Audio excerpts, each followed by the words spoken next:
Hello and welcome back to another episode of the MylesHighClub podcast. I'm your host, Myles. Welcome to episode 13. I am struggling so much to keep my energy up because it's 9 o'clock in the morning. I'm currently recording. Why, I hear you ask? Well, yesterday I recorded the podcast, was talking for a good hour and a half, and it's only when I'd finished the podcast, wrapped everything up, went to grab my phone to press stop recording, and the screen was just black. And I was like, I don't remember pressing stop record. Checked my phone. For some strange reason, my phone started recording. And then as soon as I sat down, after about 20 seconds, it just stopped recording. I had no idea why.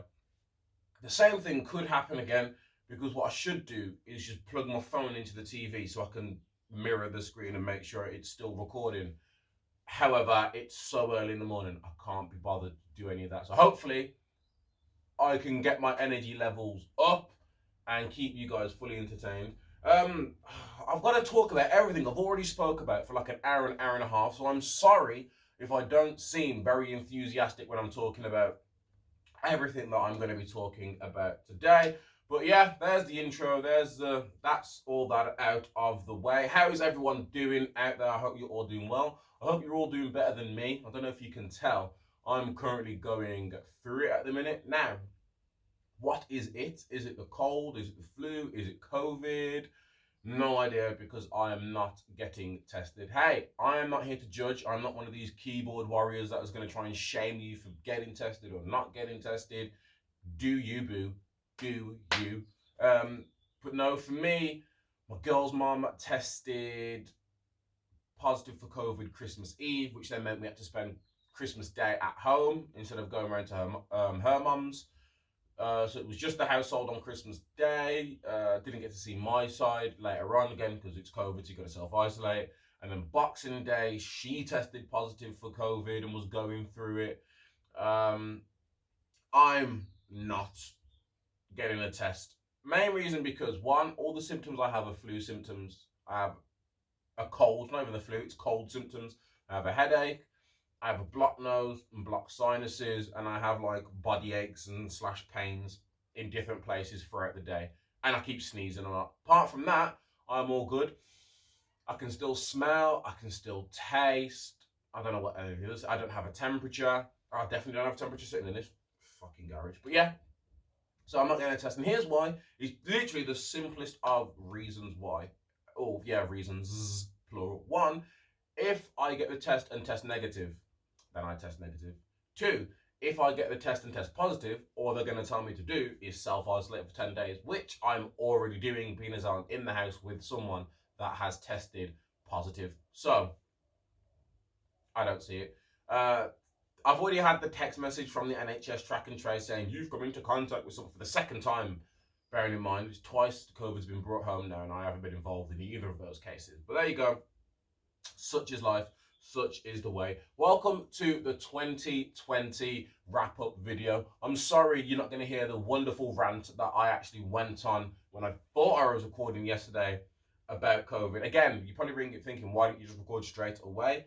I think I started recording at like 9:30 last night. So by the time I finished at like 10:30, 11, I was like, I'm not recording again, especially in this freezing cold. No, I wasn't doing it. CBA to do it again. What I'm going to do after I record this one is I'm actually going to record like a tester video with the heater on, and then I'm going to see if I can like edit the audio so that you don't hear the heating, you just hear me talking, and see how well that goes, because I can't keep sitting in here for an hour in the freezing cold. It's not working. But yes, 2020 wrap-up video, and what a year it has been. Like, did anyone see this coming? I mean, a few people did, but no one saw this coming. I'm not going to stick on it too long because I've literally already spoke about it all. You've heard me speak about it. You've all spoke about it between friends. All the smart people, have all been all over their Facebook and Twitter and Instagram calling it a pandemic and whatnot, even though we all have the same amount of information. Whatever. I can't take some of you seriously. This is a rant I didn't go on, but I can't take some of you seriously talking about, it's a pandemic, it's this, it's that, because 10 months ago, all you dumb fuckers were blaming 5G. Yeah, I remember. Do you guys remember? when COVID first came out, all of the smarty pants were like, oh, it's 5G. Don't get a 5G phone. 5G's causing all of this. Meanwhile, 5G's been out. Like, it had been out before this year. But then as soon as Apple announced their iPhone 12, all of a sudden, all of you sheeple out there were like, oh, yeah, it wasn't 5G. How very convenient. How very convenient for you, you fucking sheeple. But I digress. No, I don't actually. Let me keep going. What else did you dumb bastards blame? Bats? Yeah, you racist fuckers. A lot of you are racist, and this brought it out. And if you're not racist, you're very ignorant. A lot of this brought it out. And I'm not just talking about the politicians or the Americans, the Trump supporters. I'm talking to you vegans, vegetarians, your health people, all of you. I saw all the memes and all your little statuses about Chinese people eat anything. They eat bats. COVID came from bats. That's how it happened. Like, shut up. Shut up. You like 97% of you weren't even born vegan. It's just something you went ahead to. You were all eating beef. You didn't get cow and foot, yet you were blaming eating beef on cow and foot. You all ate chicken. You didn't get bird flu. You ate pork. You never got swine flu. Shut up. Trying to look smart on your fucking social media, just copying and pasting whatever you see without doing your own fucking research. Shut up. No one cares. It wasn't 5G. It wasn't bats. I don't know, but I don't pretend to know, okay? That's the difference between me and half of you dumb fucks out there. I don't pretend to know what I'm talking about. Often start my sentences with, I don't know, or I'm just guessing, and then I'll go into it. For example, I don't know how COVID came around. I would guess that it's man-made. Where? By who? For what reason? I do not know.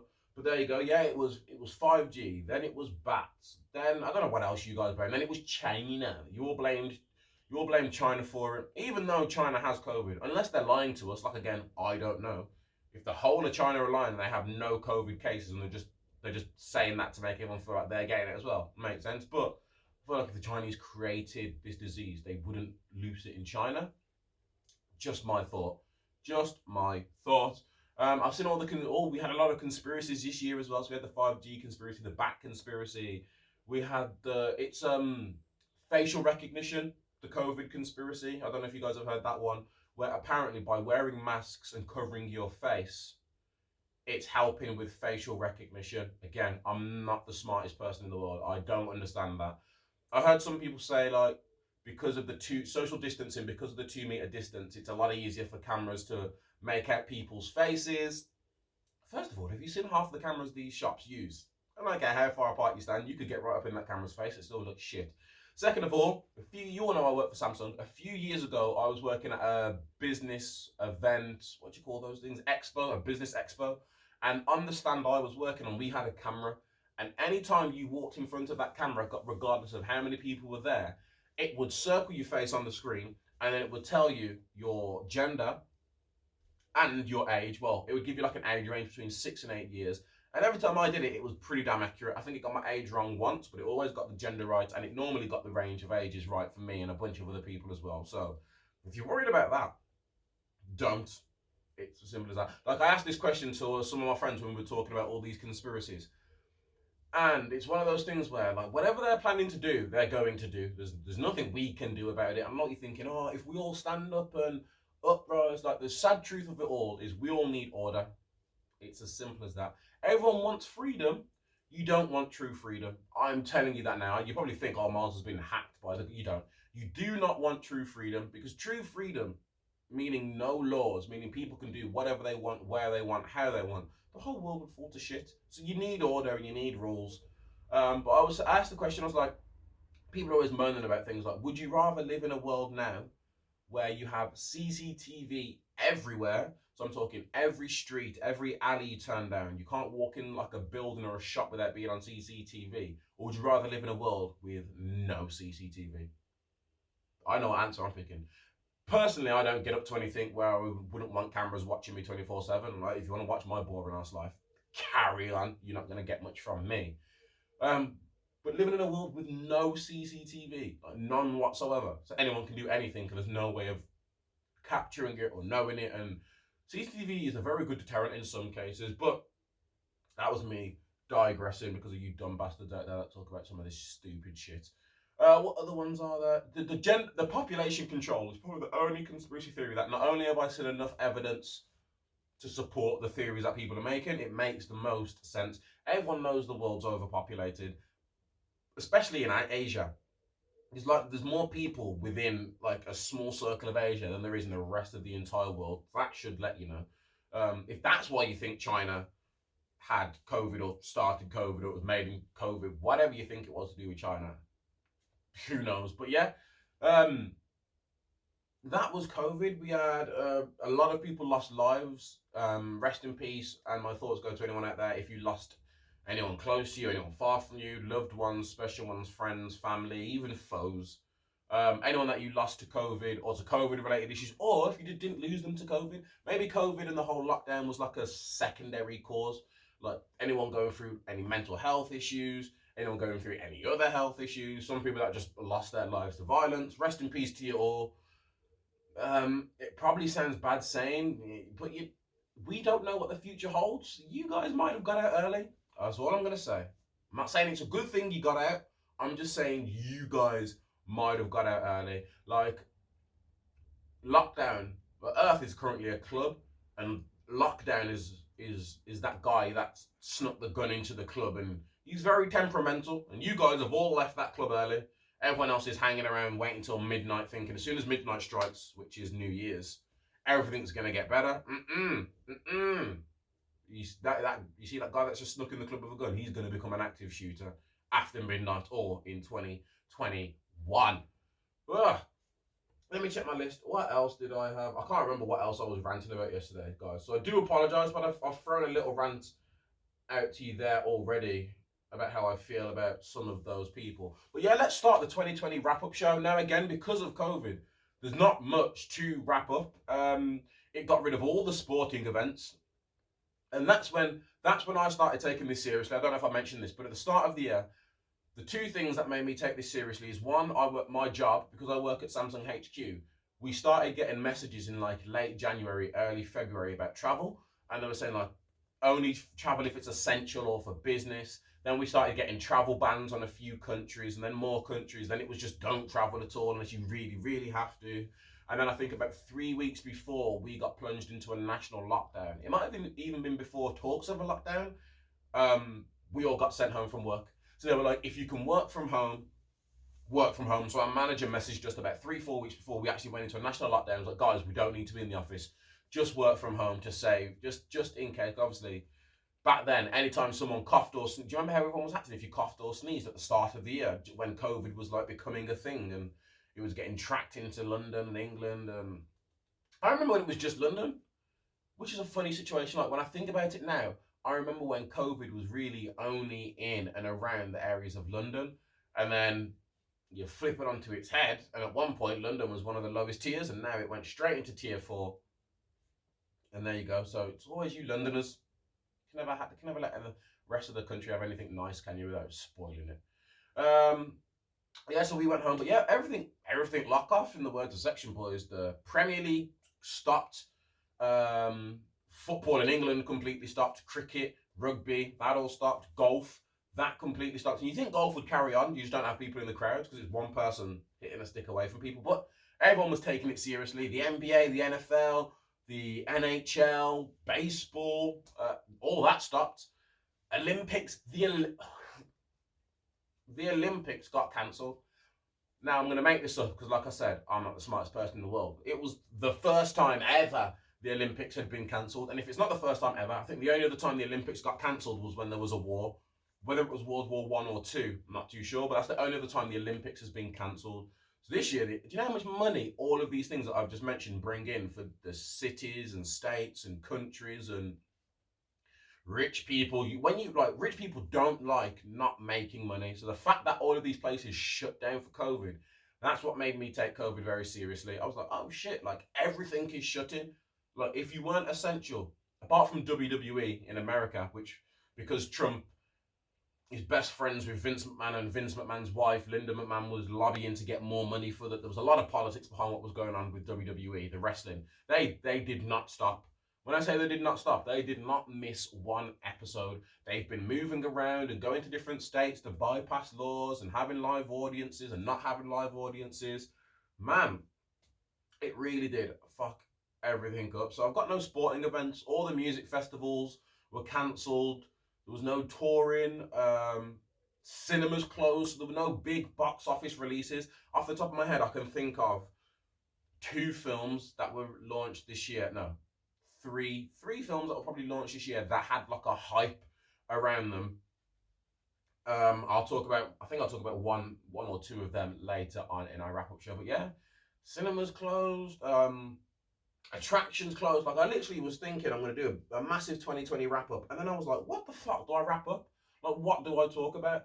And it's pretty much, I've changed these again from yesterday. It's the one good thing that happened about it not recording is this morning I went back through and actually put some clarity in my notes. Because when I recorded it, I was like, all I did was watch Netflix all year. So I literally just started talking about all the Netflix shows I watched, the best Netflix shows. Now I put them into a bit more of a structured category. So 2020 wrap up. If you were like me, you didn't do anything but sit on your ass, eat a lot of food, attempt home workouts. Don't get me wrong, I did a good stretch of home workouts, like 4 or 5 weeks. We was in lockdown for about 7-8 months. But for a lot of that, I did have a fractured elbow. So the first half of it, I was doing great. I was bike riding, getting fresh air, fucked up my elbow, didn't do anything for like 3-4 months because every time I moved it, I was like, oh no, I don't want to hurt it again. And then eventually I manned up, brought a few things from Argos for the home workouts, got on the home workouts. Everything opened. I say everything, yeah, most things opened back up. The government told us to eat out to help out. Then the government told us off for eating out to help out and then blamed young people for the spread of the virus, which, as a young person, I was slightly offended. Then I remembered everything that I saw on my Instagram and timelines and stuff, and I was like, they just might have a point. But in our defense, when COVID first came out, do you guys remember what they said? Not blaming China. When it first came out, they said it only affects the elderly and people with underlying health issues. I think at the start of the COVID was when we took it the most seriously. They said that, and then as soon as they said that, all the young people were like, oh, I ain't staying in the house, and I don't give a fuck. They started going to house parties, they were chilling over parks, they were having drinks everywhere, and all of a sudden they were like, no, it affects everyone, stay in your house, you can still spread it. And then they started doing things like they told everyone to go back out, but the COVID was still here, so people were like, but if COVID's still around, why are we allowed out? Then all of a sudden everyone was wearing masks. I don't know where that came from, because no one was wearing a mask at the start for like the first 3-4 months or so. I remember queuing up for B&M, it was just being 2 meters apart, there wasn't necessarily any masks or things that people were wearing. So that was another thing. Shops opened back up, everyone flooded and bum rushed Primark staff. I feel sorry for you. I feel like at one point Primark staff were probably in as just as much danger as NHS staff. Don't at me, NHS staff. I know how serious your job is. I'm not downgrading the severity of your job. I'm just saying, did you lot see those queues for Primark when it opened back up? Or the queues for Primark when all these places got announced another lockdown? Yeah. And then I think what the government tried to do is they tried to be smart. And I think they were like, instead of putting everyone back into a national lockdown, we're going to create tiers.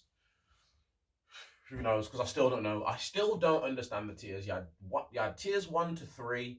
Different tiers had different things, but it was all slight variations like no more than 6 people inside, no more than 6 people outside, no people whatsoever.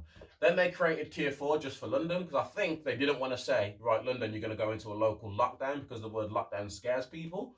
So they were like tier 4, which is pretty much the lockdown that we had the second time around. Only difference between that and the first lockdown is the schools and education is open. And that was it. Now there's talks of a tier 5. Everyone's been bumped up to tier 4. Apparently, COVID took a break over Christmas, which I said they would do. When they announced lockdown 2.0, I said to people, again, I'm not the only one. It was obvious to see it. A lot of people were thinking it as well. But I was one of those people that was like, this lockdown isn't going to last until Christmas, because it's Christmas and they're not going to want people to be locked down at Christmas. I thought, which pretty much happened, I said to myself, what's going to happen is they'll drop the lockdown just before Christmas. As soon as Christmas is gone, boom, lockdown will be straight back. And they've pretty much done that. We got dropped out of lockdown. Some unfortunate people, I think London got put into tier 4 literally at the start of Christmas, the weekend before Christmas. And I remember that because a close friend of mine, Joey, who was in London, was like, I'm meant to be coming home next week, but we've gone into tier 4 to the point where I was going to pick him up Saturday night. I was going to drive down to London at like 10 o'clock at night and pick him up.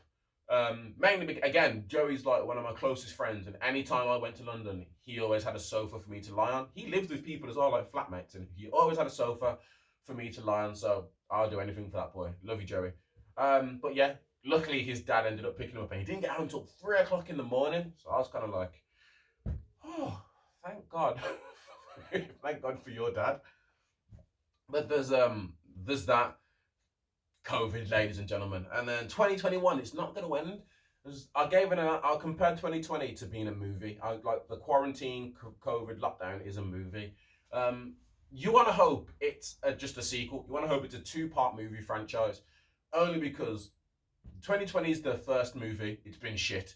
2021 will be the second movie. It's going to start shit. The first act, so the first third, because they always split movies into like 3 acts. Like the first act is the first third of the movie. It's still going to be shit. Then the second act is going to be us discovering the vaccine or realizing there is a way to beat COVID. And then the third act is us putting it all into play. So then by this time next year, everything is all done and dusted. We're all back to the new normal, whatever the new normal is going to be. Me personally, I wish I could be that much of an optimist. I'm not. I'm more of a realist. This is a movie franchise, okay? This is going to be like a Hunger Games. I'm thinking like a 4 or 5 part. 2020 was part 1. Shit hits the fan, okay? That was what that was. Movie part 2, which is next year, 2021. The shit is still going to be hitting the fan, but I think we're going to get fake hope. We've already seen, I know it's come at the end of 2020, but this is like the end credits, December. So the end credits have already showed us the vaccination that's giving people Bell's palsy, apparently. It's already seen the virus mutating like it's a fucking Resident Evil game. Again, apparently. Who knows, maybe Boris Johnson will turn into Nemesis. Hopefully not, because Nemesis was a hard bastard to kill. But, you know, not that I want to kill Boris. I'm just saying there's people out there who would probably prefer a normal Boris to a Nemesis Boris. So 2021 is... shit is still going to be hitting the fan, guys. We're going to have virus mutations. The virus is going to get stronger. They're saying there's nothing different with this mutation. It's just more transmissible, which I should have Googled what that means. I think it means it's easier to pass on, but then I feel like they would have just said it's more contagious. Who knows? They always use these fancy fucking words instead of speaking normal English. But it's more transmissible, which is apparently more dangerous, more scarier. There's vaccines giving people Bell's palsy out there. So 2021, I'm not getting my hopes up. Again, 2021, I'm going to assume this whole tier lockdown thing up until at least the summer. Up until at least the summer. If numbers don't come down, I don't know what they're going to do, because they know as soon as summer comes, people are going to want to be outside. If you've got a fancy garden, lucky for you, you don't have to go far. But if you're like me, you don't have the best garden, or you might not have the biggest garden, people are going to be going over parks. They're going to be wanting to go to the beach, just like they did this year. It's going to be a long one. So yes, a shout out and rest in peace to everyone that lost their lives in 2021. Shout out to all the business owners and anyone out there that lost their jobs in 2020 due to COVID and COVID related issues, especially new businesses, because they always say the first year is your hardest year. Throw COVID on top of that. And in all fairness, some of you didn't stand a chance.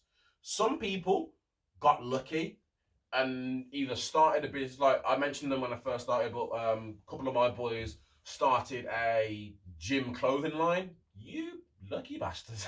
What people did this year was work out from home. Like, of all the businesses that were getting affected, I feel like if you jumped into clothing or like fitness or anything like that, well done. And again, my boys started this before COVID. Like, they didn't see COVID and think, oh, I know, let's capitalize on it. No, they've been going at least a year beforehand. It's just so happens that their business was one of the ones that could thrive during the time. So fucking well done to you. Like, because I've got other friends who we literally had to have a serious conversation yesterday who are like considering having to take on another job. I got one friend, I won't put his name out there, you know who you are, love you. He was like, I might need to get another job. I need to check my finances and see how straight I am. But I might have to get another job, which is going to be hard because I've been self-employed for 7 years. Fuck. Fuck. So shout out everyone, but shout out everyone that is still going. Even if you are on the brink of failure, you are still going. Hopefully, you're not driving yourself into crazy debt. Um, Shout out all the PTs out there who, uh, PTs have got it like, yeah. Because on one hand, you can still do all your home workouts, things like that over Zoom and stuff, which is fantastic. But on the other hand, a lot of your clients might have lost their job, which means they can't necessarily afford to pay for all this, which is what my friend is currently going through.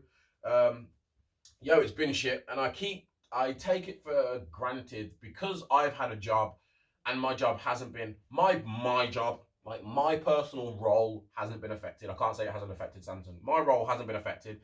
And if it did get affected, I'd have to say it got busier. Like, at the start of the year, like when things happen in a business, all the whisperings start going around. So the whispers get around that people were getting furloughed.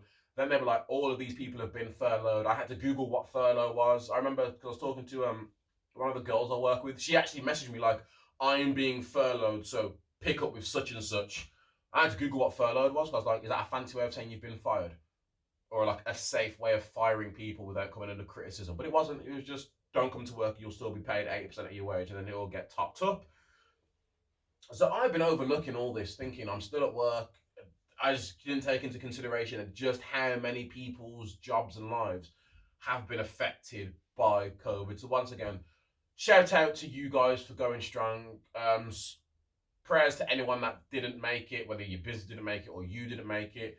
But to everyone watching and listening to this, we have made it. We are still here. Hopefully, we're all in as good as spirits as we can be. That's enough. I said I wasn't going to rant about COVID, and I've ended up managing to probably match how long I was ranting, just ranting about different things. So let's move on to the wrap up, which is what I'm sure I moved on to and then got distracted again. But welcome to the life of Myles. So yeah, I've split my things up into everything that I managed to do this year, which was watch stuff. So my categories, originally it was the long list of all the Netflix things I've watched, because I spent most of my life on Netflix this year. Because say what you want about, again, the caveat I'm using for this is everything that I'm mentioning on my lists came out this year. It would be a crazy different list if I just did all the things that I watched this year. So just because it's 2020, I'm just going to focus on all the things that came out in 2020. Whether it was a new season or whether it was a new series, I will talk about it. So the categories that I've got: top 5 Netflix shows, top 5 Netflix animated shows, top 5 overall shows. So because I've got like Amazon Prime, YouTube Originals, Disney Plus, there's a few shows on there that not only did they sneak into my top 10, the top 5, they bumped a lot of my Netflix things down. And then I've got my top 5 documentaries, which I do believe were all Netflix documentaries as well. And my top 5 movies, which is very hard because there wasn't any fucking movies that were released. Well, there was, but were they good? And again, before I go through this, I haven't watched everything. I haven't completed Netflix. I was rarely on Amazon Prime. I was on Disney Plus a lot. So yeah, I am not saying I watched everything and these are the best of the best. These are just my favorite things. There's definitely things I'm forgetting. I had to Google like what came out on Netflix, and I saw some things and I was like, oh, I've just thought about another one as well.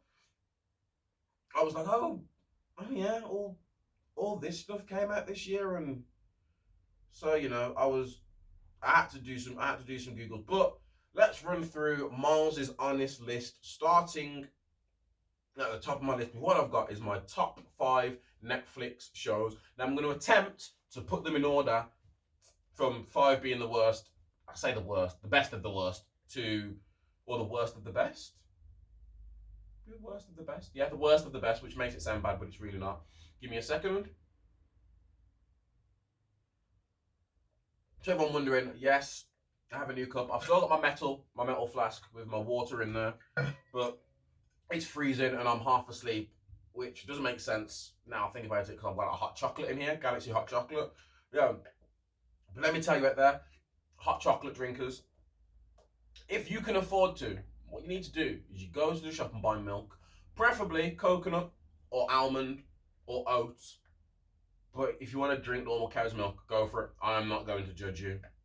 So, coconut milk, you put it either, depends how lazy you want to be, you either put it in a jug and put it in the microwave, or you put it on the stove if you don't want all that radiation. Put it on the stove, heat your milk up, heat it up as good as possible, nice and hot.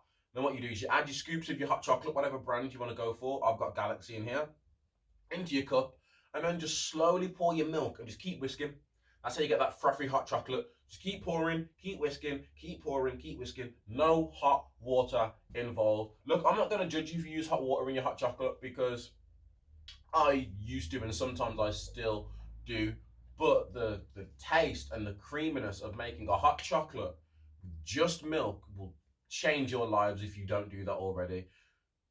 I understand sometimes times are hard and you might buy instant hot chocolate and then just add the hot water like it tells you to do, which is disgusting. You should be ashamed of yourselves. But I'm not here to judge. Let me get into it because I got distracted talking about my hot chocolate. Netflix top shows. So these are my personal top 5 shows that came out in 2020. Now, only one of these is a completely new series.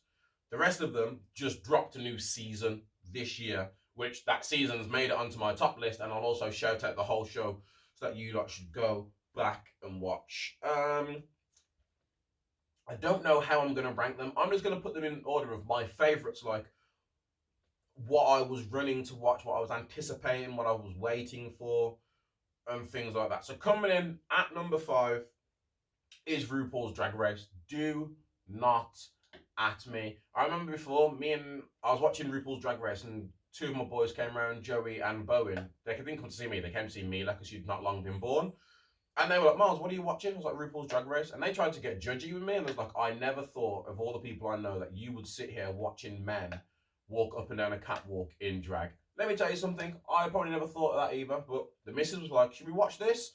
I was like, if you really want to, thinking I'm never going to watch it, I'll just sit here on my phone or I'll go upstairs and watch TV there. Nuh-uh, honey. I got addicted. I don't know why, but I can tell you why. I'm not copping please either, because anyone who knows me knows the one thing to remember about Myles is he does not care about other people's opinions. I'm sorry. I think of it as like, it's like my superpower. Like, I really don't care. Like, people have said to me before, and I just don't care about you. Like, fuck your feelings. It's that deep. So RuPaul's Drag Race. Where do I start? It's entertaining. It's funny. It's entertaining and funny. That's literally why I watch it. There's a bunch of things that I've discovered on Netflix. Cooking shows. I watched a competition called Flower Fight, which was literally like the Great British Bake Off, but with flowers. Never thought I'd watch that, but that was interesting enough for me to watch. How it came about, actually, and I think we watched Skin Wars. So we were watching Skin Wars on Netflix, which is basically a bunch of body painting artists all competing to do the best body painting, and it's hosted by RuPaul. So we were watching that, and then that led us to go, oh, RuPaul's Drag Race. Flicked on RuPaul's Drag Race, haven't gone back. RuPaul, this guy has some of the sharpest suits. The sharpest suits. And watching RuPaul and some of them, because what happens is they all come out in drag first. So they'll all come out in drag, you'll see them in drag, and then at the end of the episode, for the first time, they all like take their, or in the middle of it, they all take their drag off and take their makeup off. Listen, watching the transformation of some of them go from women to men is ridiculous. Some of them glow the fuck up, and you're thinking to yourself, Myles, what are you trying to say? I'm trying to say that some of these drag queens who are men dressed up as women look better than your girl and your sister and your mum. Take that however you want. They slay. If you're with me and you're a big fan of RuPaul's Drag Race, then Shantae, you can stay in my life. If you're not a big fan and you're a bigot and you're a homophobe, you sashay away. Because again, because it's a competition show. You know how every competition reality show, everyone has their sob stories, their sad stories. Oh man, RuPaul's pulls at your heartstrings with people not talking to their families because they were gay and got disowned, or being attacked for being gay or for wearing drag, and how many of them have lost friends to HIV, which you can, when you think about AIDS, you just think make jokes of it sometimes, or you don't really take in how serious AIDS can be, mainly because probably you're not in a community where AIDS affects people like that. But man, you know, AIDS be running through the gay community, so I'm trying not to be insensitive here, but heart goes out to them. But yeah, so number 5 on my list was RuPaul's Drag Race. It's not on my list. Is it on my list? It's not on my list of documentaries. While I'm talking about RuPaul, a really good show to watch is History 101. There's a whole episode about gay people and the history of being gay.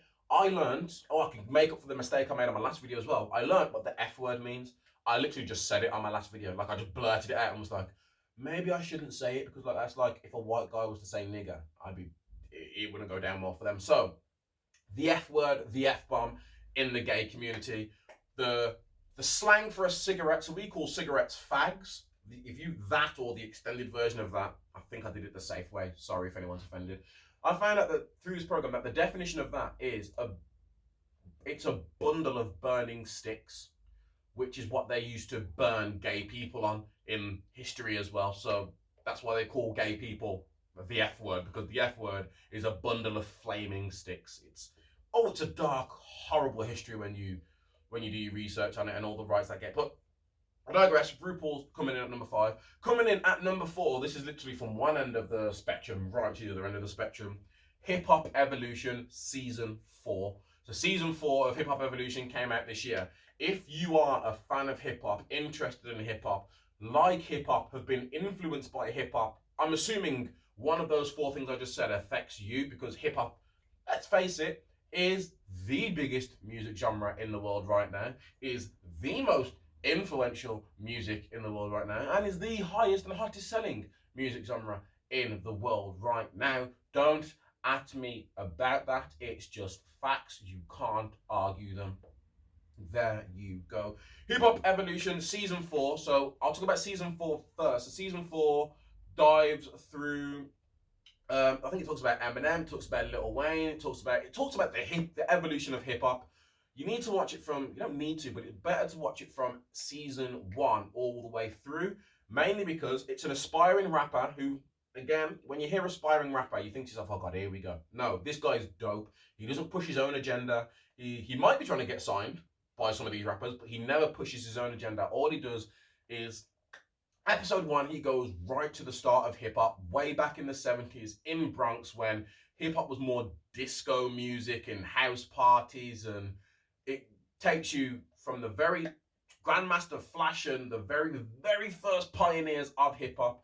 It talks to them, they tell you their story about how it started and how the building it started in, and what's hip-hop's first party, or who's hip-hop's first rapper, and how the term breaking came along, breakdancers, and there were breakdancers because they would play a beat, and in the beat they would have a break, and then what the DJ would do is constantly play that break on a loop for people to dance to, so people would dance to the break, hence breakdancers. When I heard that, I was like, oh shit, like, it's so dope. It goes for the history of hip-hop, it goes for like how hip-hop went mainstream, how and why hip-hop went underground, how people were dressing, East Coast, West Coast, East Coast versus West Coast, the South feeling underappreciated, the South taking over. I could go on for days about Hip Hop Evolution. Go and watch it. Season 4 dropped this year. I'm telling you to go all the way back.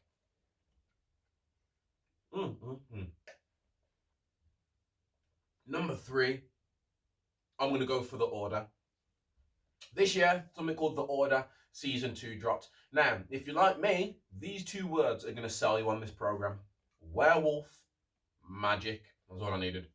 That's all I needed. Like, you add a few more things and you've got Harry Potter pretty much. So I heard werewolves, I heard magic. I thought, let me watch this. Again, Season 2 dropped this year, but I'm not a psychopath. I'm not going to start Season 2 and then go back and watch Season 1.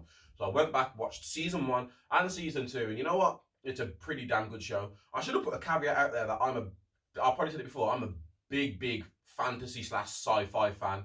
I don't think I have one like drama, action, thriller, horror in this list. It's all around the sci-fi fantasy elements, well, apart from the 2 I just mentioned, but you understand what I'm saying. The Order, it's basically about a secret order of magicians who are here to protect the world, and there's werewolves, and the magicians and werewolves have a beef, a very long-standing beef, and someone goes evil and they're trying to use magic against it, and just watch it, because I'm not selling it the best, I don't think, but it's dope. There's stories, there's twists, there's werewolves that just rip the whole shit out of someone's neck. There's magic, explosive magic, there's murders, it's everything. The Order.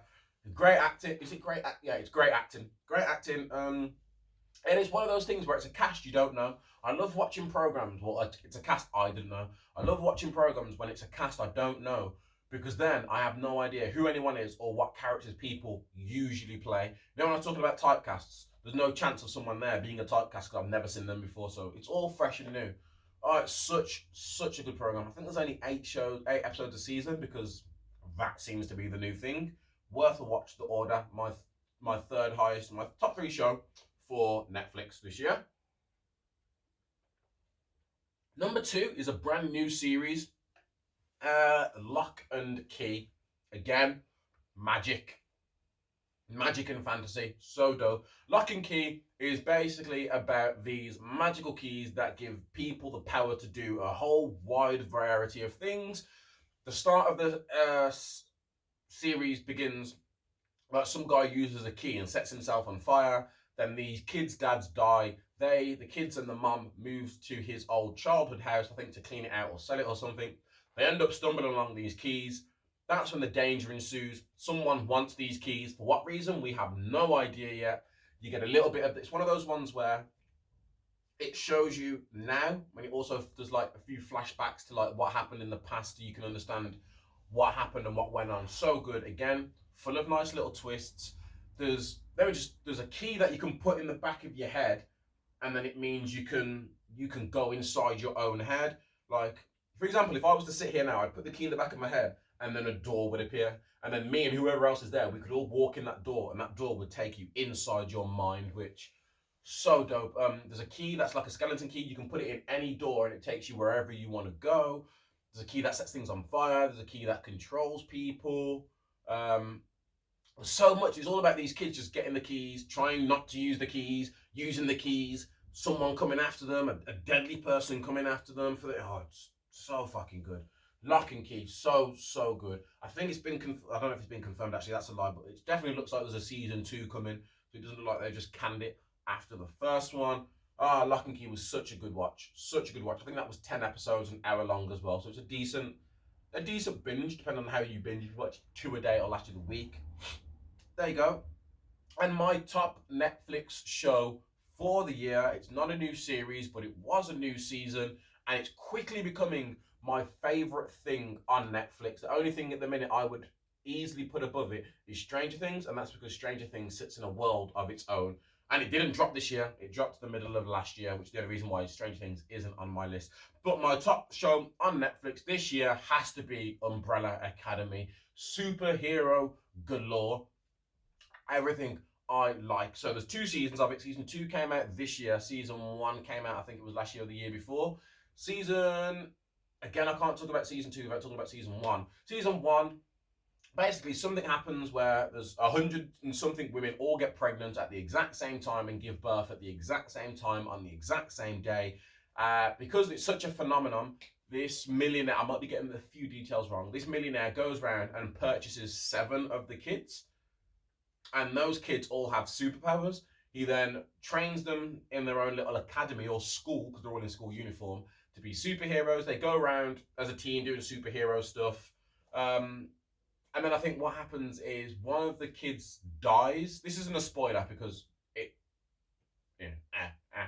one of the kids dies.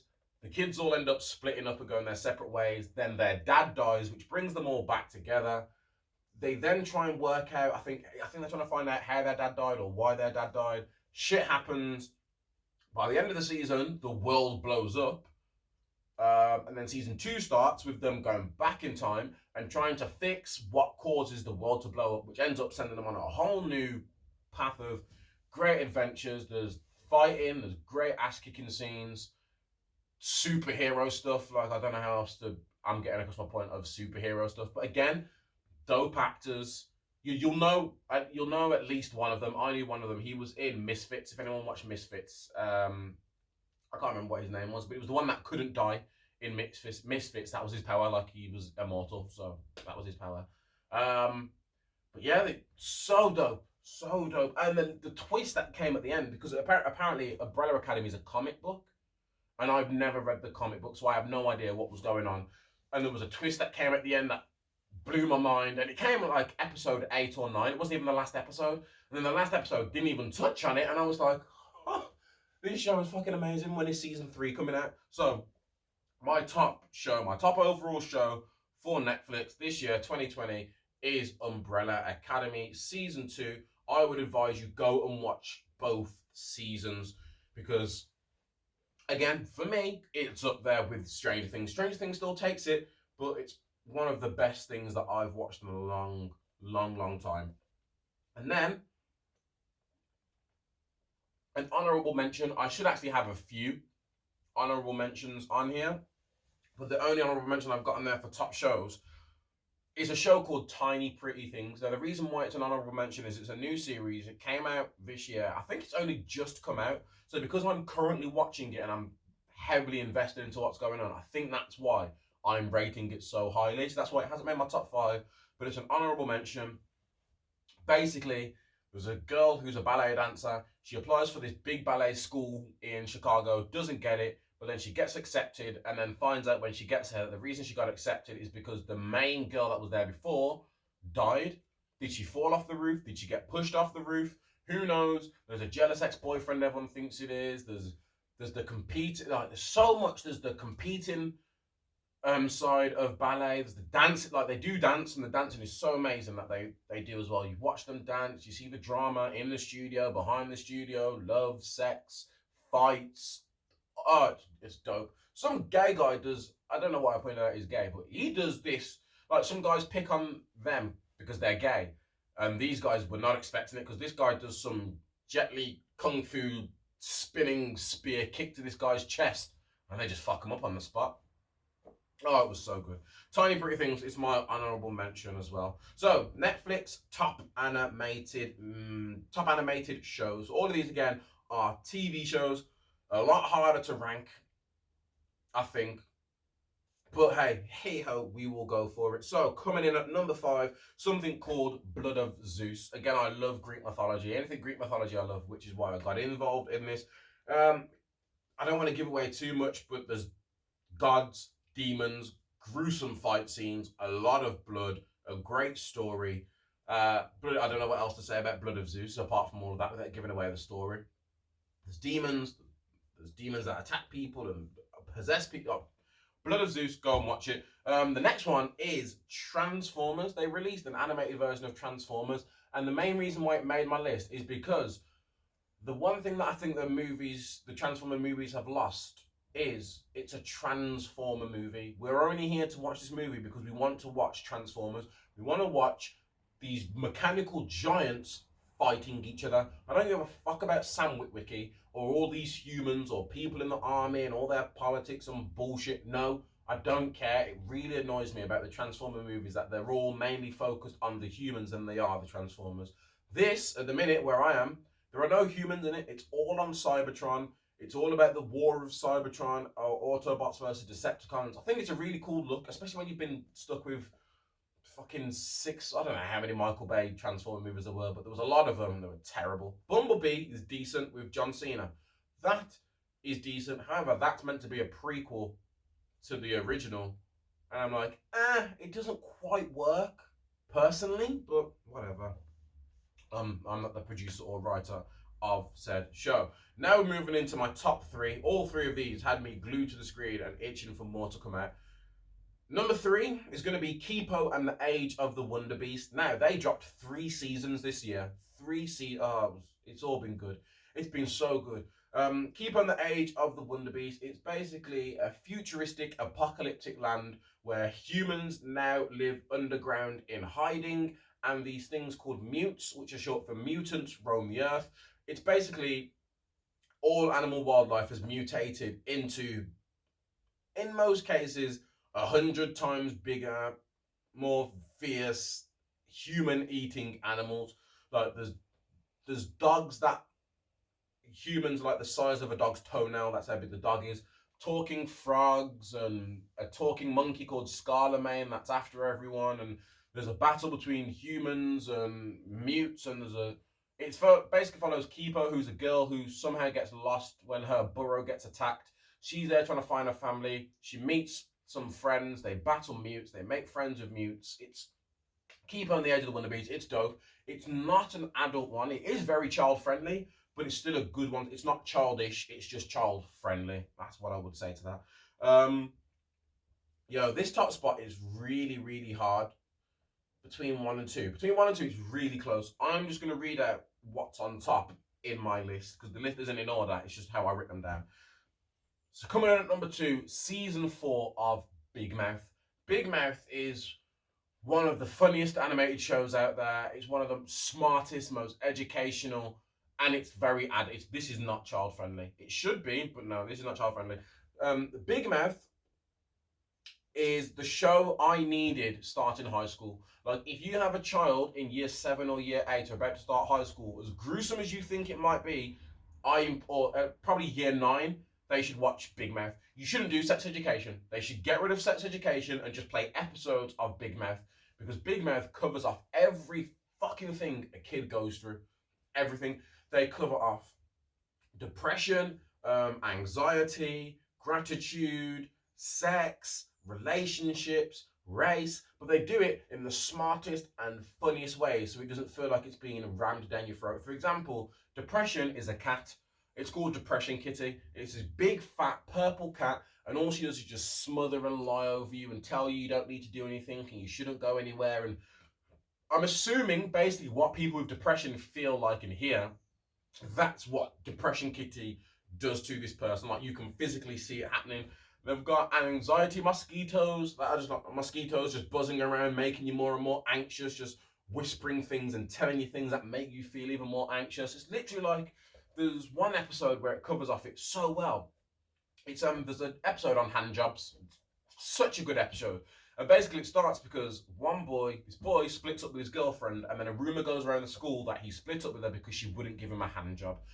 This then leads the whole conversation of hand jobs and why do boys expect hand jobs, and all the girls are like, well, now that he split up with her, all the boys are going to be expecting hand jobs. And then some of the girls are like, well, why does it only the boys that get hand jobs? Why aren't we getting hand jobs or fingered as well? This then goes into another couple where she goes to the boy, I want you to finger me. He goes to ask his brothers for advice, like you would do. I have an older brother, so I can see myself as a kid going up to him and asking him for advice on things. So like shit like that happens. They do it's not graphic, but it is graphic. Like when he goes round to finger her, they show you like an animation of him riding a dinosaur through a castle moat as a representation, and he's just smashing his way through everything, and you can hear her saying, ow, ow. She screams at him, tells him to stop. They argue because he's like, I did everything that my brothers told me to. She's like, you didn't ask me. He's like, why would I ask you about your own body? She then coaches him through it, which is even funnier. He makes her come. It's Big Mouth. Go and watch Big Mouth if you're dealing with depression, anxiety. There's race, there's gender equality, there's a transgender episode where they're at camp and someone comes back from camp, but it's not a boy and it's a girl. It's not, what is it? It's not Troy, it's Tina, I think, something like that. Big Mouth is dope. There are hormone monsters. There's masturbation. Go and watch Big Mouth. Big Mouth it's so fucking good. It's funny. It's adult. It's smart, witty. It's everything. Which means my top show for Netflix. I don't think it's necessarily a Netflix original. Everything I've mentioned so far has actually been like a Netflix special or Netflix original. This one isn't, however, it only comes on Netflix, and I thought there's no way I could leave this on here. If you live in England, it only comes on Netflix. I thought to myself, there's no way I could leave this off here. It's Rick and Morty. Of course it was. Of course it was. Who else was it going to be? Rick and motherfucking Morty. Now, again, because I'm impatient, I managed to watch a lot of the episodes before they were launched in the UK on Netflix, because for some strange reason, at the start of the year, they dropped the first 5 episodes and then waited 10 fucking months till the end of the year, then dropped the second 5 episodes. All 10 episodes are now available. But I don't know what else to say about Rick and Morty. It's sci-fi, it's fantasy. There are space, there are ray guns, there's a lot of death, a lot of violence, a lot of swearing, space adventures, the wackiest and cutest of adventures all rolled into one. It's just Rick and Morty is dope. If you've never watched Rick and Morty, I suggest you click on Netflix immediately and watch Rick and Morty. So there you go. My top animated Netflix animated shows: Blood of Zeus, Transformers, Keep On the Age of the Wonder Beasts, Big Mouth, and then coming in with the crown is Rick and Morty. And I did it with the shows, so I'll do it for my animated shows. Honourable mention to Last Kids on Earth, which is very child friendly. It's somewhat childish, but it's basically with a kid. He's at home. I don't know how it happens, but a zombie apocalypse happens. There's zombies everywhere. Everyone's turned into a zombie. There's one kid who ends up like bumping into his friend. He finds his friend.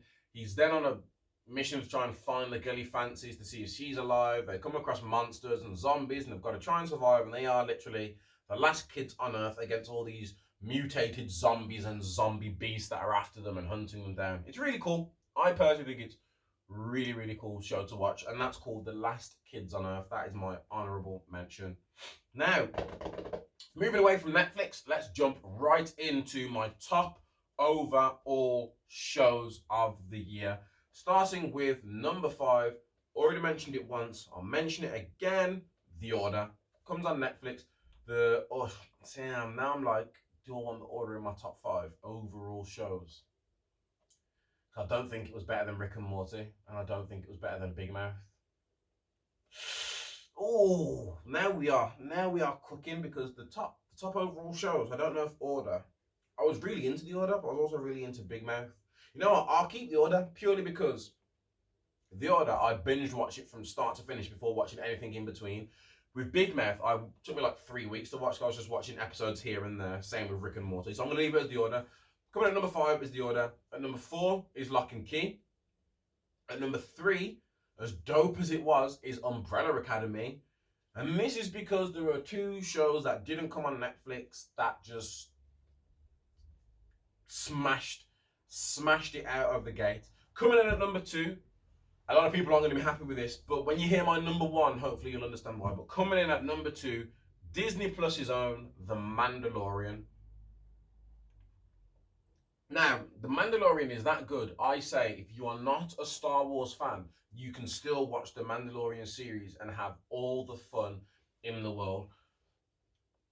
The scenery, like all the planets they go to, looks beautiful. The music is amazing. Every time Mando appears and you hear his little tune go off, dope. Mando, the fight scenes, the adventures, everything about it is great. It's so great to the point where they have the same formula for pretty much every episode.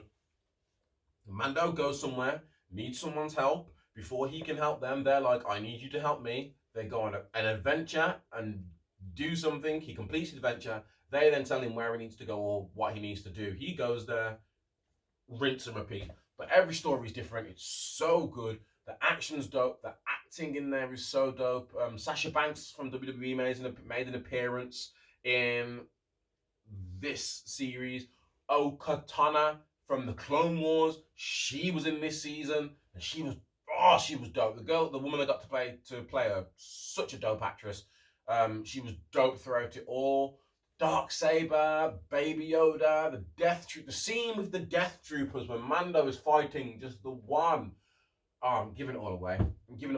Mandalorian gets the second spot, hands down, without a doubt. It's been so good. And again, spoilers if you haven't seen Mandalorian, or if you haven't seen season 2, or if you haven't seen the episode I'm about to talk about. Is it the last episode? It's not the last episode. It's either the last episode or second from last. I think it's the second from last, but I could be wrong, and it could just be the very last episode. But there's an episode where basically there is a rule that Mando cannot take off his helmet. He takes it off in season 1, reluctantly, but that's only because there are no living human beings around. He's like, the law is the Mandalorians are, he's part of like an extremist cult of the Mandalorians where they believe you do not take your helmet off for whatever. You don't take your armor off at all, especially in front of any other living being. He gets shot to a point where he's dying, and the only way they can save him is he has to take his armor off. He's like, no, I cannot take it off. So all the humans leave, and he's left with a robot, a droid, who he hates because Mandalorians hate droids. And this droid fixes him up, and then again he has the same issue. And in season 2, it works so well because Mando never breaks his rules. but he breaks his rules to save the child, aka Baby Yoda, aka Grogu, and it just shows you just what he's willing to do. Bill Burr makes a return in this as well. Comedian Bill Burr, who his character is just such a dope character, but I find Bill Burr hilarious as well in his stand-ups. So I just thought that was such a dope show. Go and watch it. Disney Plus, The Mandalorian. There are 2 seasons out. Season 2 dropped this year. I mean, technically, Disney Plus dropped this year, so I should be able to throw everything on Disney Plus on there, but I'm not. I'm sure Disney Plus will make it onto my best TV shows and movies list for 2021 with all the shit that they're dropping.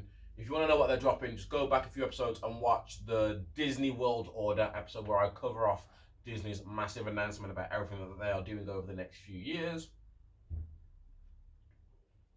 And that means there is a spot open, and that is the number 1 spot. The number 1 spot goes to a TV show that actually came on Amazon Prime. Season 2 dropped this year in September. It is, of course, The Boys. The Boys has everything. How do I explain The Boys to people that have never seen The Boys? It's the most realistic superhero TV show, I'd say, ever. Some people can argue since Heroes, but I'm saying ever. It's basically superheroes that aren't born or from another planet. They're in fact man-made. They're created by a chemical, which isn't a spoiler, I don't think. These superheroes are created by a chemical when they're a baby. There's a big company called Vought, finds these kids, pays their parents so they can have the kids, injects them with this serum thing, that gives them superpowers. They then work, well, majority of them work for Vought. If you're big enough, you make it to what they call the 7, which is like the top dogs, the 7. They're the best superheroes. Everyone wants to be in them. There are politics, like between superheroes and actual politicians. There's murder. Oh, the murder is good. It's gruesome and just so good. Best way to explain it is the boys are non-superheroes, some normal humans who are going about to make it their way to bring an end to superheroes, killing superheroes. They just want to bring an end to superheroes because the superheroes are shit.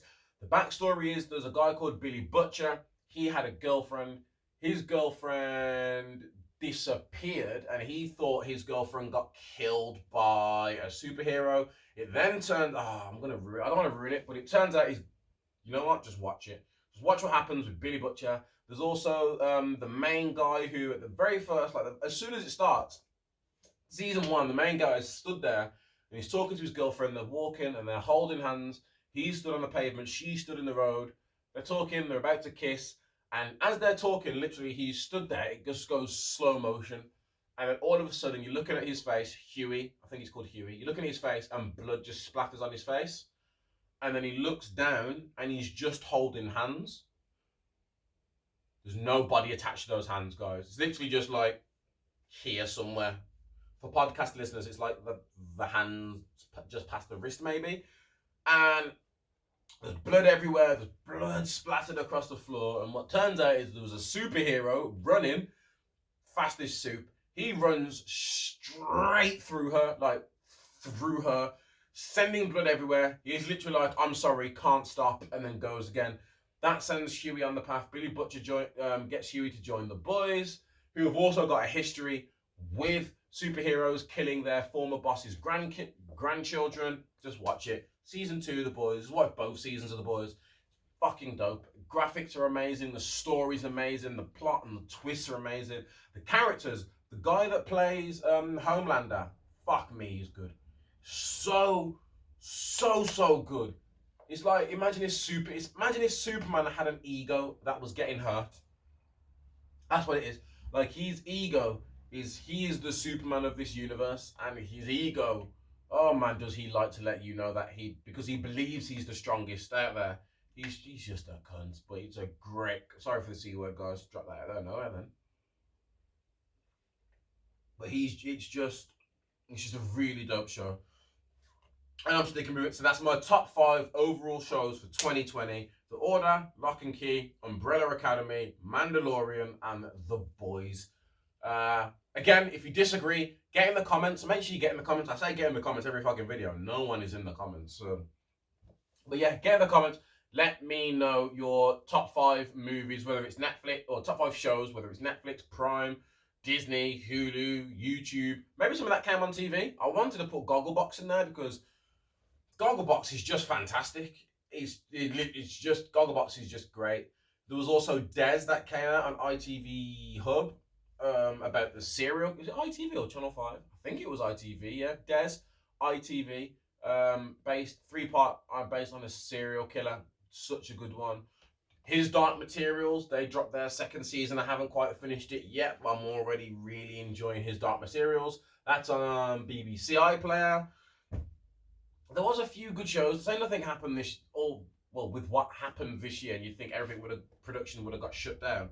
There has been quite a few good shows. I'm wondering if we're going to see the effects of this in 2021, where we start seeing like a lot of social distancing in a lot of movies and TV shows, or if I'm assuming everyone's been getting tested. Like you see, everyone gets tested what feels like 7 times a week for these people that are going into studios. So they must just get tested, test negative, and then they can do whatever they want. Ooh, whatever they want. Next is documentaries. My top 5. I was going to put them in shows, but I thought that was going to be too hard to do. So I did the top 5 documentaries for me, which was very hard. And again, all of these documentaries are on Netflix. They might be available everywhere else, but I saw them all on Netflix. And 1, 2, 3, 4, 5, 6, 7. I know I'm going up, but I've got honorable mentions. All of them are Netflix specials as well. Netflix kill it with documentaries. I just need them to push them out faster, especially their murder mystery ones. But yeah, whenever Netflix do like a murder crime documentary, they're just so good. I just wish they need to dedicate their own team to it and just push it out. I'm going to try and get through these a lot quicker, guys, because I'm fucking freezing. And I really do hope to God that I'm still recording. I haven't got up to check. I just hope to God I am still recording. So, let's go for my top 5 documentaries. I don't know which ones to put in there. I really don't. It's so hard. You know, I'm a big crime fan, so I'm going to put it in there just because I am. Number 5, actually no, I'll start with this one. Number 5, Killer Inside, Aaron Hernandez. So this was a documentary based on the NFL footballer, played for the Patriots. I think his last team was Aaron Hernandez, who was arrested for murder and then committed suicide. This covers off everything. It looks at talking to his players, it talks to his teams, it talks to his family and friends, his ex-friends. It lets you know the mental state that he was in. They also then are like trying to draw a comparison to him playing football and his mental state, and if all the concussions had an effect on him, which they did. I think they said that when they did a scan when he died, he was like 30 something, but he had the brain of a 70-year-old from all the concussions.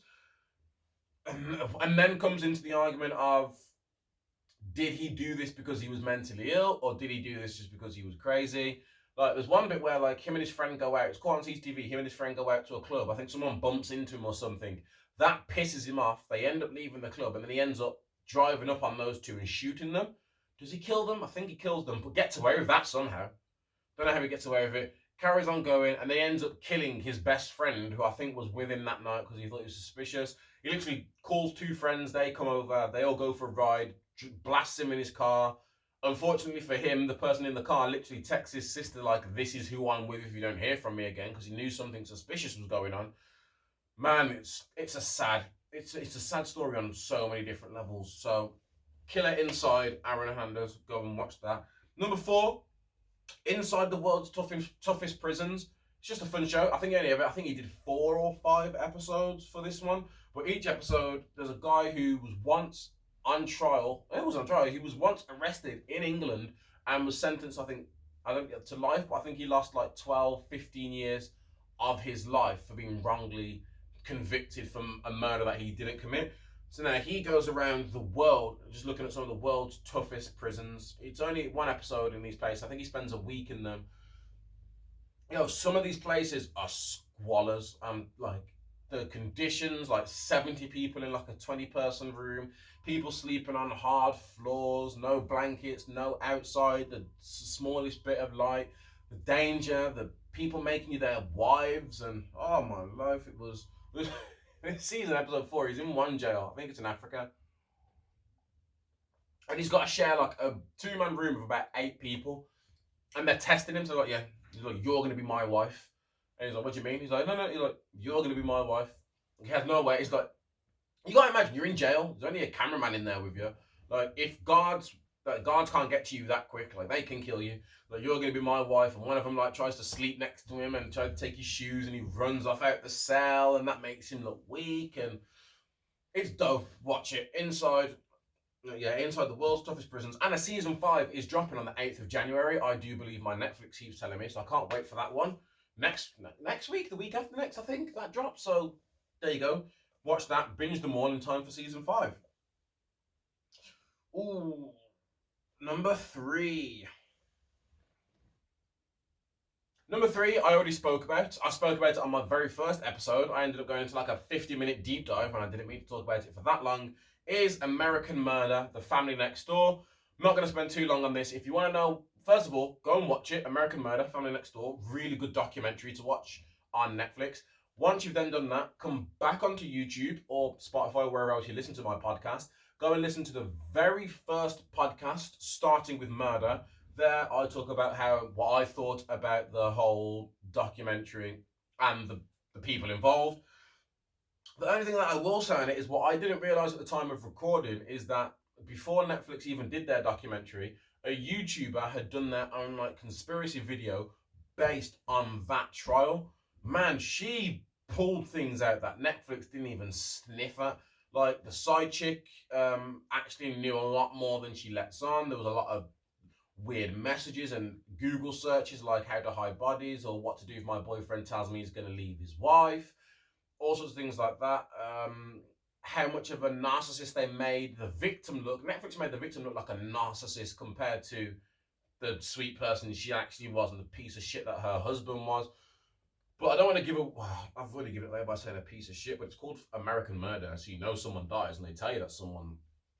Go and watch American Murder. I'm not going to get into it. Number 2 is probably the saddest one on this list. It should make number 1, but number 1's probably all could have guessed when it comes to documentaries what number 1's going to be for 2020. But in terms of documentaries, this was definitely the most emotionally sad, gripping, terrifying one. This is the trials of Gabriel Fernandez. I don't know if anybody has watched this one, but let me just... Hopefully my internet is working because I haven't connected it to my phone. It's connected to the house, which is quite far away. So the trials of Gabriel Fernandez was literally about these two parents. It was a mom and her boyfriend who had beat their kid to death. I don't want to talk about this too much because it'll probably make me upset. This kid was abused. Like, he was made to sleep in. I haven't got nothing in it to do. He was made to sleep in a cupboard with his own piss and shit. He was beaten with bats and belts, and he was hardly fed, and he would have scars and cigarette burns all over him. This is how fucked everything was and how everyone let him down. Social services and the local police, they all went round to his house at some point. The mum was like, no, he's fine, he's in bed, I don't want you to come in. All this, like, I don't know how they got away. Like, he used to get his head shaved. I don't know how they got away for so long. His sisters are on the documentary talking about how bad they feel because, like, they never did anything as kids and they never tried to stop it or stick up for him, and they kind of pushed him away because they didn't want the same thing to happen to them. The boy's dad's in the documentary. I think he was in prison, and it's fucking heartbreaking because, like, yo, some fucking punk killed my kid, and it's your boyfriend. You were both. It's horrible.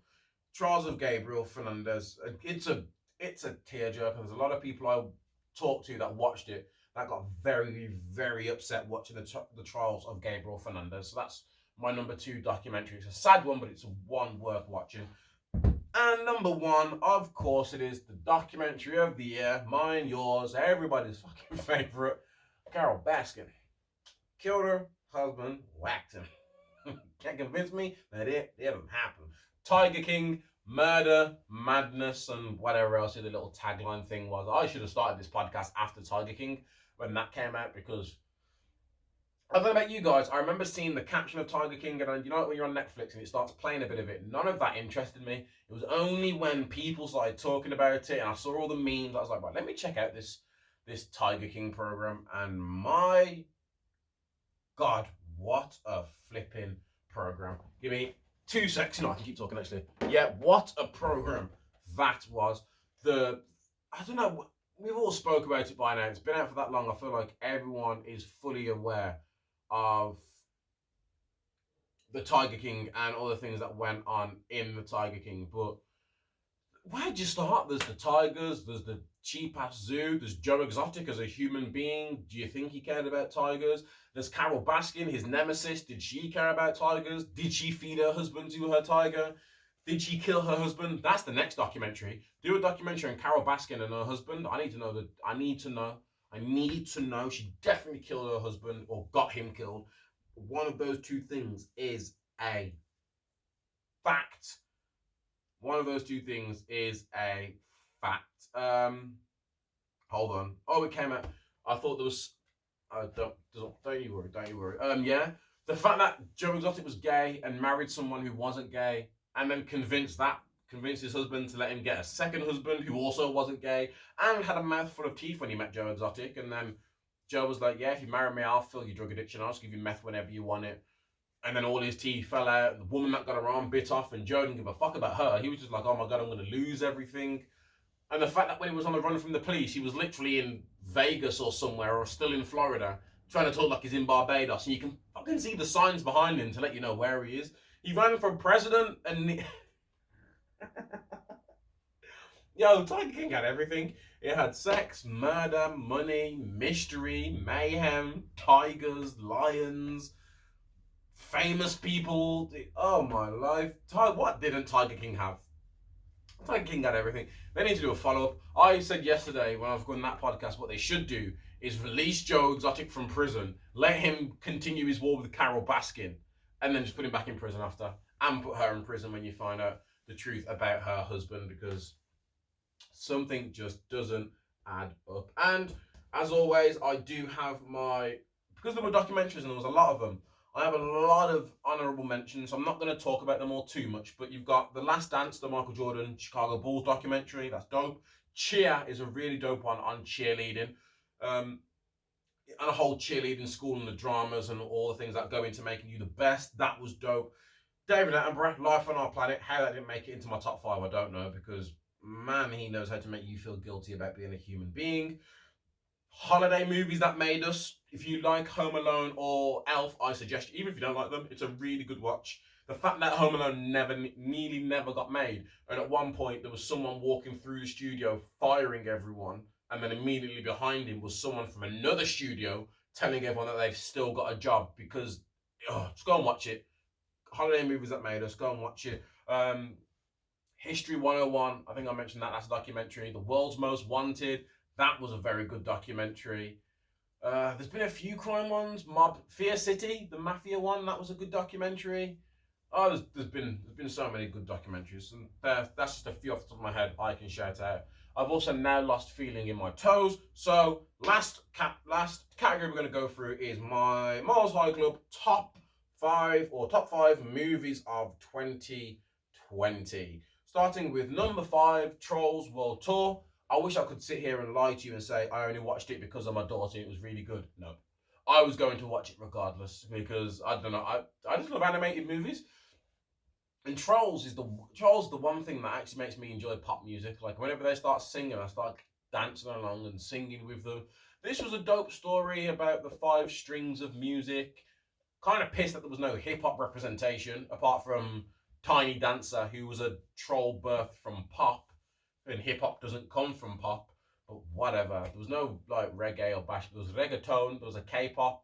They weren't the biggest. The main focus is the pop trolls and the rock trolls. Pop versus rock, that's what it should have been called, pretty much. They have classical, they're in it for a few seconds and get wiped out. They have country, same again, wiped out. Yodel, there's a few yodelers. There's a K-pop and reggaeton group who have like a dance-off once, and then they're not really seen. It's pop versus rock, basically. But no, it's good.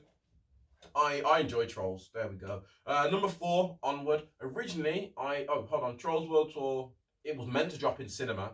I watched it on Amazon Prime.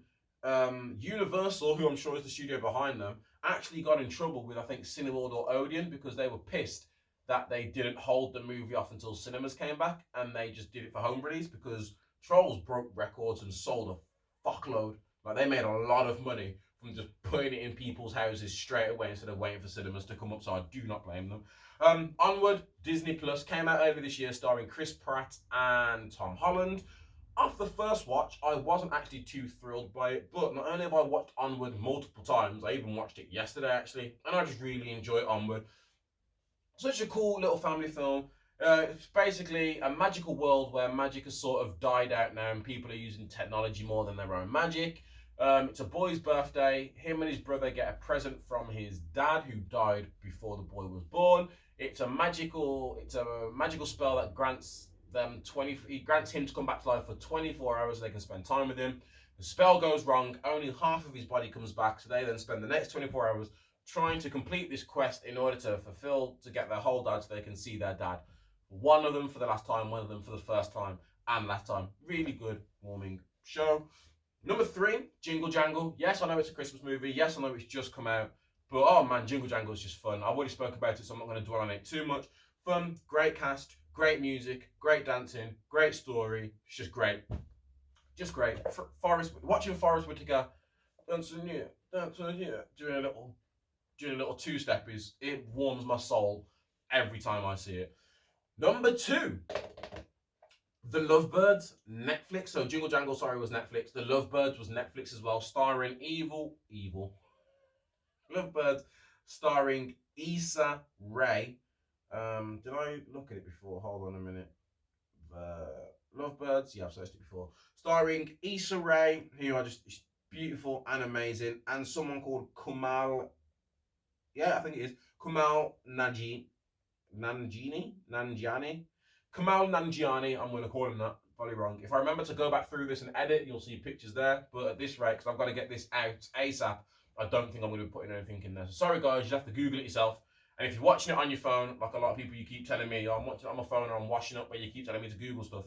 By now, you should know I do not have the memory capacity to give you enough information to not tell you to not Google something. So Google it, guys, and you'll see who it is. Lovebirds is such a good romantic comedy, and I don't normally like romantic comedies, but they don't necessarily focus so much on the romance as they do the comedy. The romance is very much a B-side of the story, which gets figured out by the end of it. But main bit of the story is the couple. They're at home. They're going out to a friend's. On the way to a friend's, someone claiming to be a police officer jumps in their car, chases someone down, runs them over multiple times and kills them, and then flees. They then look suspicious, like they've just killed them. They go on the run. The police are trying to question them. They think the police are trying to question them for being the murderers. So then they go about trying to solve the murder themselves. It's just fun. Someone gets kicked by a horse. Dudes get beat up. It's just great. The Lovebirds, watch it. Really good rom-com. More rom. Oh, here, okay. In the little thing on Google, it says romance comedy, but then on Google it says action adventure. I prefer the action adventure title because it was a very funny action adventure. So that's my number 2. Like I said, there wasn't really any big blockbusters. I still haven't seen Tenet. That's why it's not in here. I haven't seen New Mutants, even though I didn't hear anything good about that. There's probably other movies that I haven't watched, and again, unless people tell me to or I hear good things about it, if it's not like a sci-fi fantasy comedy sort of thing, I'm not watching it. I only watched Lovebirds because on Netflix I saw Issa Rae's face and I love everything Issa Rae does, so I was like, oh, I'll give that a shout. And finally, it's crazy that 3 of my top 5 films are all animated. That lets you know, just let you know about me. My top film came out Christmas Day, Disney Plus, best film of the year, hands down without a doubt. Don't at me, we can fight. I've got hands. Is Soul. What a movie. Now, it took me 3 attempts to watch it. That's not the movie's fault, it's my fault. It came out Christmas Day, so I was like, oh, we'll watch it after dinner. You already know it's a stupid idea. You don't do anything after dinner apart from lie around lethargically and maybe fall asleep, which is exactly what I did. Put Soul on, fell asleep after about 20 minutes. Woke up to the credits. Next day, Boxing Day, take 2. Thought I would do the same thing. I was clearly still very fatigued from the day before. As we all know now from the start of the podcast, I'm obviously not feeling the best. I feel like it was just fatigue from being under the weather, or that was the cold starting to come in and kick my ass. But no, not only have I now watched it after the 3rd attempt, I've watched it twice already, and it's such a good film, and it's Pixar. What do you expect? It's funny, it's heartwarming, it's amazing. It looks amazing. The sound is amazing. The story is fucking phenomenal. It's basically about this guy who's a piano teacher or a music teacher at a school. He gets a gig of his lifetime. He's got his mum's on his back about him taking the school job and to give up his dreams of doing music. He gets the gig that he's always wanted. As he's leaving the gig, he drops down a manhole and kind of dies, which is where soul comes into it. He goes to the great after, realizes he doesn't want to die, somehow makes it to the great before. Gets paired up with a soul. He's then got to help this soul find her spark, which is what all souls get. They need a spark, which is it's similar to your purpose in life, but it's more like a reason to live. Spark is a reason to live. And it basically goes through, there are like lost souls who are like monsters of people who were chasing their dreams and let their dreams consume them, and they lost focus of the real world, just chasing one thing. And oh my life, it's, go and watch Soul. I can't talk about Soul without giving it away. It's fucking phenomenal. The story's amazing. They actually have black people looking like black people, sounding like black people, talking like black people. And I'm someone that doesn't play any musical instruments, although I can appreciate certain things. You hear the start of my podcast, it's got that jazzy hip-hop thing, because I said to my boy Luke, have you got any jazzy beats, like jazz hip-hop beats? He sent me a handful. They were all amazing, but the one I picked for the podcast I thought was the best one. Listen, within the first 10 minutes when Joe gets this gig, he is going off on the piano, like going off. He goes into something called the zone. I've never appreciated a piano like that before in my life. It made me want to play the piano. He's just, that's Stevie Wonder. He wasn't doing that, but man, he was going off on that piano. And then when they go to the jazz club later on, and you hear them all playing jazz music, and the drummer and the trumpet and the sax and the piano together. Ah, it's so good. Soul. I'm gonna go watch it again now. Actually, Soul is such a good movie. I recommend it to anyone. That is my top 5. Let me go back through all of them just in case you missed it. So, top 5 Netflix shows. RuPaul at number 5. Hip Hop Evolution at number 4. The Order at number 3. Lock and Key at number 4. Umbrella Academy at number 1. Shout outs to Tiny Pretty Things as my honorable mention. Top 5 animated shows. Blood of Zeus at 5. Transformers at 4. Kipo at 3. Big Mouth at 2. Rick and Morty at 1. I could swap Rick and Morty and Big Mouth. With a shout, honorable mention to Last Kids on Earth. My top 5 overall shows was The Order at 5, Lock and Key at 4, Umbrella Academy at 3, Mandalorian at 2, The Boys at number 1. You see, 1, 2, and 3, The Boys, The Mandalorian, and Umbrella Academy are probably the best TV shows I've watched in a long time. Stranger Things would be above them all. Up until season 6. No, actually, I won't do that. Up until season 7. Game of Thrones would have beat them all, but season 8, no, I'm not going to talk about it because it's 2020 and I was going to say I'm over it. Clearly, I'm not. Top 5 documentaries. I don't even know what order I did these in a minute ago. So we'll say, I didn't put them in order, did I? No. So we'll go Killer Inside, Aaron Hernandez. I think I did that. Inside the World's Toughest Prison. I think I did that. Trials of Gabriel Fernandez. No, American Murder at number 3. Trials of Gabriel Fernandez at number 2. Tiger King at number 1. Plenty of special mentions. And then top 5 movies of the year. Trolls World Tour at number 5. Onward at number 4. Jingle Jangle at number 3. The Lovebirds at number 2. Soul at number 1. With again a few special mentions. These are all Netflix movies. Vampires versus the Bronx was just a fun movie. Enola Holmes was with, oh my god, what is her name from Stranger Things? Millie Bobby Brown. Millie Bobby Brown playing Sherlock Holmes' sister, focused on the female instead of focusing on like Sherlock or Mycroft or their dad. So I thought that was a really dope one. Coffee and Kareem, that's another fun buddy cop sort of. Mum's new boyfriend's a cop, looks after the kid, they get into some trouble and have to sort of survive. Spencer Confidential, Mark Wahlberg, and the guy that plays M'Baku from Avengers, and from Endgame, from Black Panther, and he's also in Us, the Jordan Peele horror movie with Lupita. So there's the shout outs. There's my tops. Let me know if I've missed anything. The year's not done yet. Plus, I've still got plenty of time on my hands to watch a bunch of other TV shows and movies. So get in the comments, let me know, and let everyone else know. Let's help each other out. What are your favorite movies and TV shows of the year? And what are you all looking forward to in 2021? Are you looking forward to life getting back to normal? Are you looking forward... I don't know. I think everyone's looking forward to life getting back to normal. For me personally, next year, the things that I'm looking forward to is one, finally getting my hands on a PlayStation 5 because I still haven't fucking got one. That's the number one on my 2021 list, get a PS5. Number two is anything and everything that Disney Plus is doing, all the things that they announced for next year. I cannot wait. Hurry up, starting with WandaVision on Disney Plus. Yes, please, I need it. Number three, just some kind of normality. I need a holiday. I need to leave the country, even though I feel like everyone went to Dubai. At the time of recording, the hot place now for the UK is Ghana. I see like a lot of the UK music scene seems to be flying over to Ghana. Apparently there was a fight there the other day between Burna Boy and Davido, so let's see how long Ghana stays as the place to go.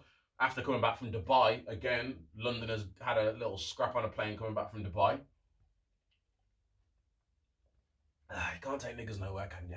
Anyway, that brings me to the end of my 2020 wrap-up show. Thank you all for your support of me launching this podcast in 2020. Thank you for everyone that watched one episode. Thank you to everyone that's watched all the episodes. Thank you to everyone that's following me on Instagram. Whether you're listening or not, the numbers help.